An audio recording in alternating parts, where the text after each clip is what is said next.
Okay, so we're gonna sort of wrap up the whole Threadripper overclocking stuff. I've already showed you guys the PBO and how it did with the custom water cooling, and now I wanna see what happens if we go in and try and play with manual overclocking. I've been warned, be careful, when you manually overclock, the voltage and the watts might just go like through the roof, which I'm kind of hoping happens because I wanna play around with it and see if we can get an amazing score.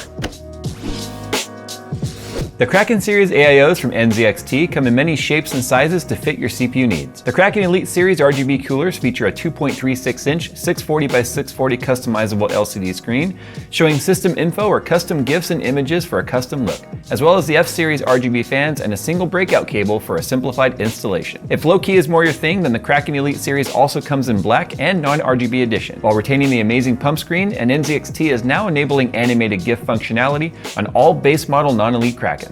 To see the full lineup of the new Kraken and Kraken Elite coolers from NZXT, follow the link in the description below. So a couple prerequisite watches that you should watch before this video, not just because I'm a view slut, but also because of the fact that it will help you understand how we got to where we are. So first is just the overall review of the 7980X and the Asetek cooler at stock speeds and all that. We also then did a custom loop here using the magnitude block for Threadripper with two 420mm rads, giving us lots and lots of cooling. It'll kind of show you what the temperature differences were and all of that. But today we're going to do a little bigger dive into voltages, and not just the core voltage, but like the SoC voltage and other things to see if we can max out our speed as well as reduce the temperatures as much as possible. I also want to point out that today is the last day of the Black Friday / Cyber Monday sale. So if you guys want to get like the gaming mat right here, they are currently 30% off. Dad bod shirts are 30% off, and launching at 15% off on day one is our melting connector shirt. Of course, paying homage to one of the most terribly oversighted design philosophies ever in PC, is now commemorated forever with the Jay's 2 cents melting connector shirt. So 15% off right now. Its sale literally ends tomorrow, so don't wait. If you have a nerd in your family, or you're a nerd, or you hope to have a nerd someday in your family, get one.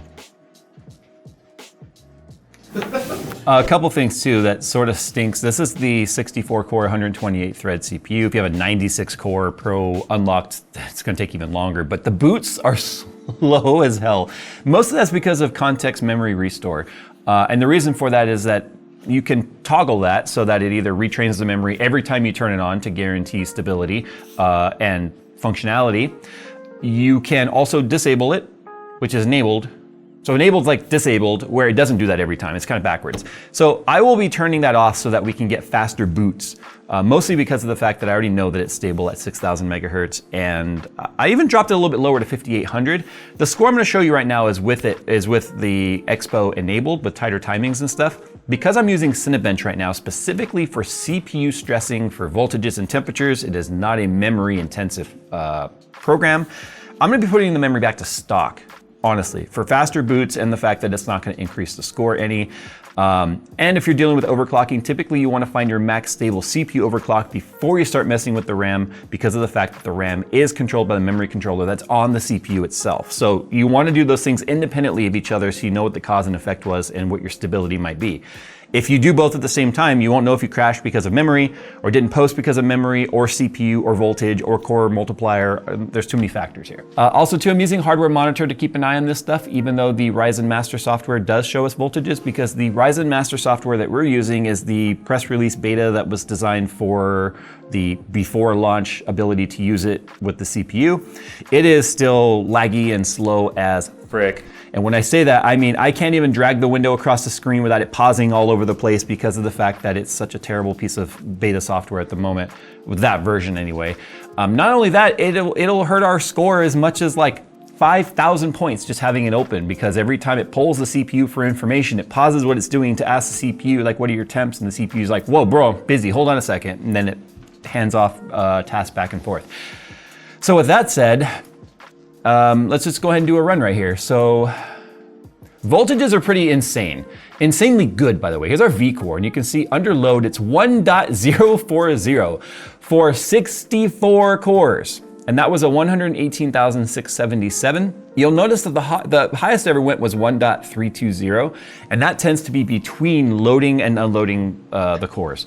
So you'll find that when it comes out of load, it'll spike the voltage for a few milliseconds and then come back down. And that's just for stability when the load lifts.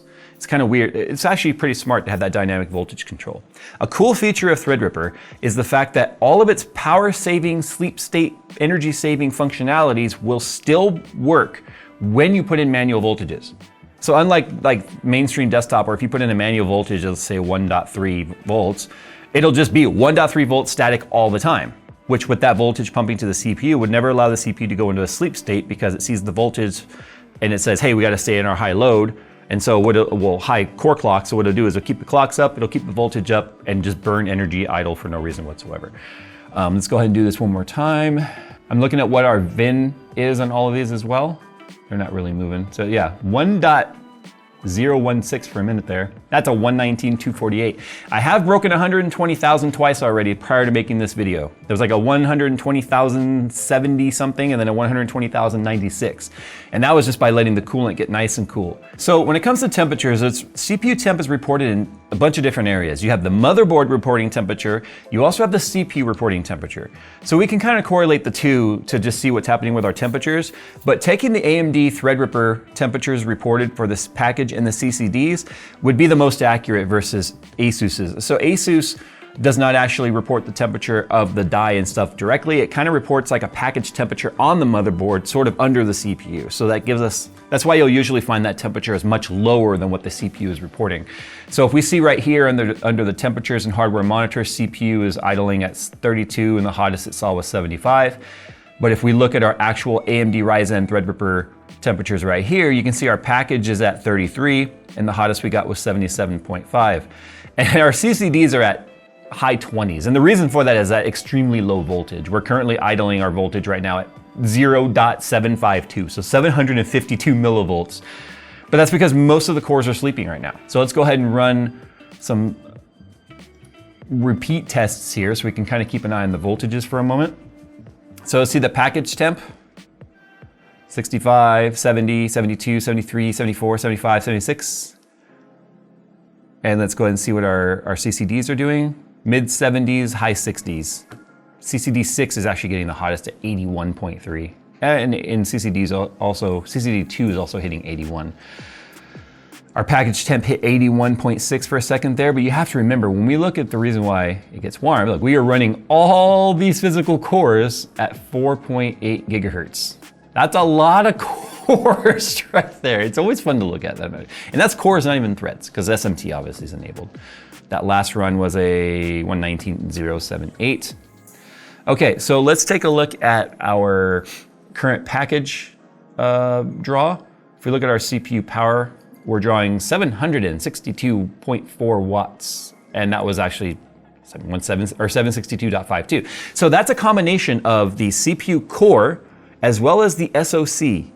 So your total package wattage is those two combined. So if you look at something that says CPU wattage is only 600 and something, but you're like, why does it say the package is 710 or 720 or whatever the difference may be? Usually that makes up for the SoC voltage because they are reported separately. So you have the total package or TDP of the entire CPU mechanism itself, and then you have the SoC and the core voltage reported independently.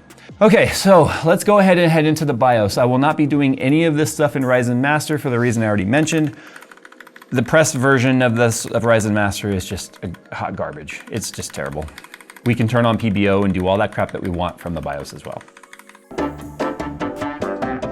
So this is something I want to point out. Double zeros with the red light.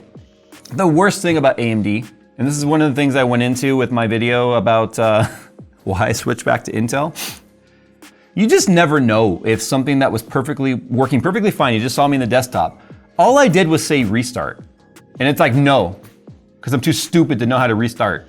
This is the kind of crap you actually adopt when you go AMD. Anyway, now I've got to do a power cycle, and then it will boot fine. Can't decide between performance or noise optimization for your next PC case? The Be Quiet has you covered with their new Dark Base Pro 901. The interchangeable top and front cover allow you to choose either maximum airflow or virtually inaudible operation. Fan brackets with integrated hubs and pogo connectors make cable management easier than it's ever been, while the touch-sensitive front I/O panel provides state-of-the-art operation. To see the full list of specs of the Be Quiet Dark Base Pro 901, see our full breakdown video at the link in the description below. Okay, so this BIOS obviously is just a regular old looking BIOS. It has all the same functions you would see in any of the ROG BIOS. It just doesn't have a pretty graphics user interface on there. Okay, so you can see we have Expo 1 enabled. We'll have it down to 5800. I'm actually gonna go here and go back to auto. SoC voltage right now I had dropped down to 1.15 already. If I set it to auto, it's 1.2 volts, by the way. SoC voltage is something we want to drop as low as we can and not give up stability, because that's a lot of focus, or a lot of heat that's unnecessary. Not to mention that's like right in the center of the CPU. So let's now come down here to core voltage 0. So the funny thing about core voltage is the fact that if I set it too low, like we know it runs 1.050 at load, but we know that we need it to bump up to like 1.3 something in other uses. So I'm gonna leave voltage at auto still currently. What I want to figure out though here is CPU core ratio. Oh, they have an AI optimizer. Let's see what AI optimized does. I've never done the ASUS AI optimized in Threadripper, so it could be very bad. It could be very bad. So anyway, precision boost overdrive is also enabled. Medium load boost it. Boost it. Oh. So here's the perform thermal throttle limit at 110. I'm gonna set that at 100 just to be safe. Remember 95 is where it's at, but I'm only going 100 because I don't know what the AI optimizer is gonna do to the voltage. That's my concern right there. You could also save a lot of time by just enabling the curve optimizer and letting it go for, I think it said 6 hours is how long it said it was gonna take to curve optimize this many cores if we do a per core curve optimizer, which is the best. You want a per core because then it will test each core to see where its optimized curve is rather than trying to apply it to the worst. So if you do all core, it's gonna take the worst curve and apply it to all of them. Because the worst curve would still be able to run on all the better cores, but you can't take the best curve and apply it to the worst cores. So per core is the best way to do it. It just takes really long to do it. What I've also done is I've gone into the fans and I've put the fans all at full speed. Chassis fans and everything are all at full speed for the ones that are connected. Okay, so I've never done the AI optimizer. I can tell you right now the temps are already up. I'm a little concerned. Okay, so I care about package temp, CCD temp, and then what is our frequency going to here? And then obviously our score. Okay, everything looks pretty normal right there. 565, 566, actually kind of low. Oh, but it went 5 gig all core. Did you see that? Some of them hit 5, look, our single cores have boosted up to 5.7 already. This would be a good gaming increase in performance right there, but here we go. Let's go multi-core again. Look, 4.96, 4.9, 4. So we gained 100 megahertz across the board, 123.87. So the AI optimizer is actually doing something good. Our package temp maxed out at 65. Again, cold coolant right now. 0.936 volts under load. We went up 100 megahertz and it dropped the voltage. It's like 121,512. So it's like the first time the AI optimizer is actually doing something good, where normally it's just like push the knob up on the voltage and go even higher on the clock speed. 121,512. And our temperatures are better because the voltage is lower. Is this the first time AI has overclocked better than you? Shut up. All right, that was a 121,512. These temps are nuts. 61.6 C under load. 120,006. Do I need the air conditioner? I don't think I need the air conditioner. 121,000 to the 59 C total. 59 C. AI overclocking clearly does something good. Wow, that's better than PBO. Okay, so I'm just telling them all to try 5.8. Let's see what happens. Oh my God. All right, so going 5.8 multiplier, it didn't like that. So now I'm gonna turn on Expo and we'll go down to, it won't boot 6,400. I'm gonna go 6,000, AI optimize. What are the AI features? Oh my goodness, that's a lot of, oh, here's our SoC voltage here. So I'm gonna take this and I'm gonna go manual mode. There, it's already set to the 1.5, which is where I had it.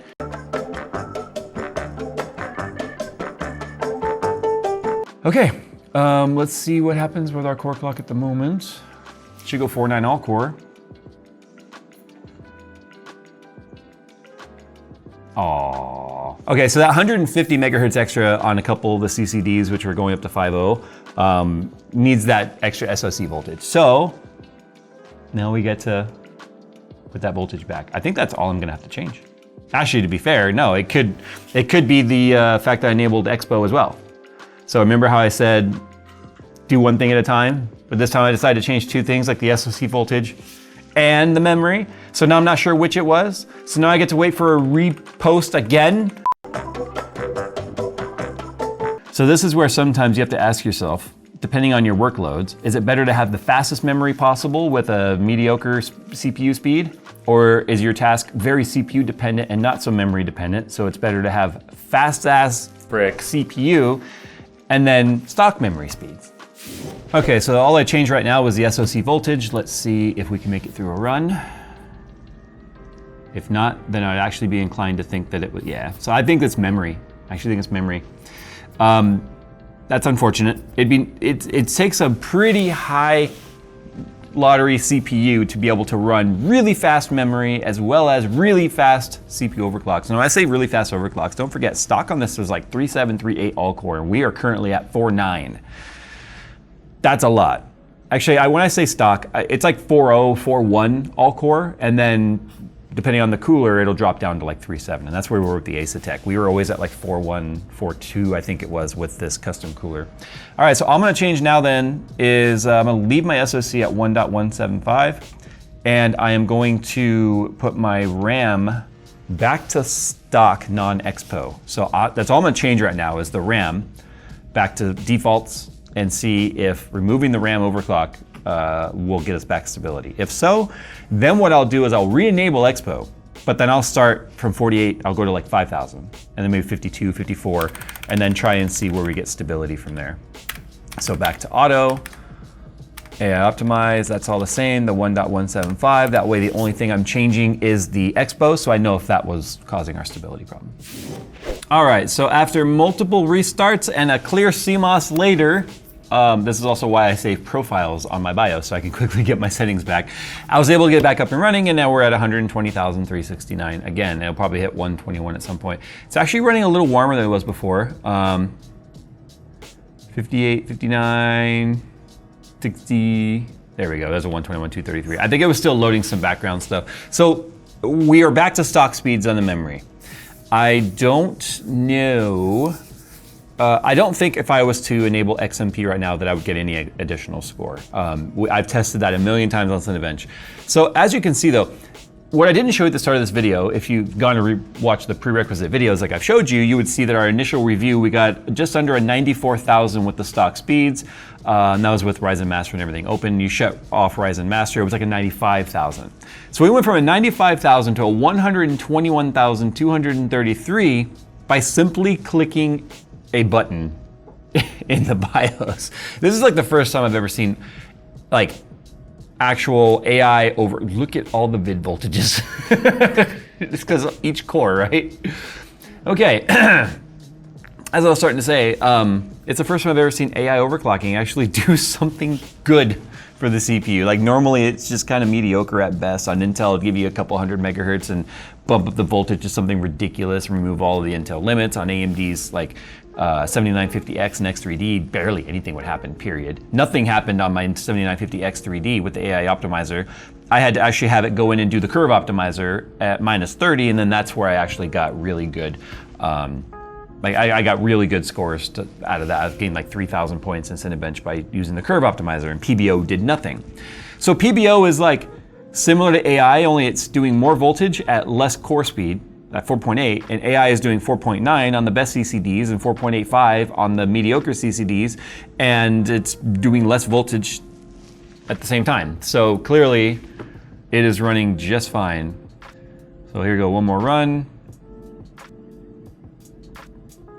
It's so fast, we do it real time. There's a 123.69. The test runs so fast, you're gonna see a swing of like 1,000 plus points in each. Like if I run it again right now, it might go back up to a 121, or maybe not, because the fluid's starting to get some warmth in it.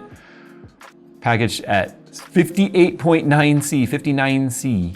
There's a 121.810, so almost a 122,000. The sad part is this thing under load is running with like some Intel's they're doing at idle. That's just showing you how amazing the IHS design is actually for this Threadripper CPU. Anyway, that's where we're gonna end it. If you wanna know what the next steps would be, it would be to go in and enable XMP, but then let it do the tighter timings, put the frequency for the RAM back to 4800, and then step it up 200 megahertz at a time to see where it finally crashes. I have a feeling this one would probably do like 5.2, 5.4, only from my 7950X experience, because they are the same chiplets. So with that said, there you go. I guess overclocking is getting easier than ever. I had planned on pointing the AC at this thing thinking I was going to need to, but clearly I don't. All right, that's it for Threadripper. I don't know what to do with it now.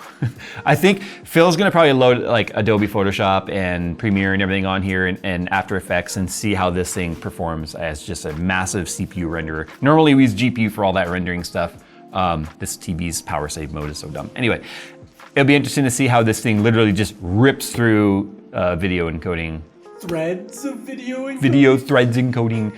All right, guys, so again, don't forget, the sale ends tomorrow for the 15% off store-wide and 30% off dad bods and gaming mats at jcsense.com. All right, guys, we'll see you in the next one. I hope you had a good weekend and get ready for the gauntlet of December sale from all the brands. Actually, that's a good thing. We want sales in computer stuff. We just don't care about Amazon power banks.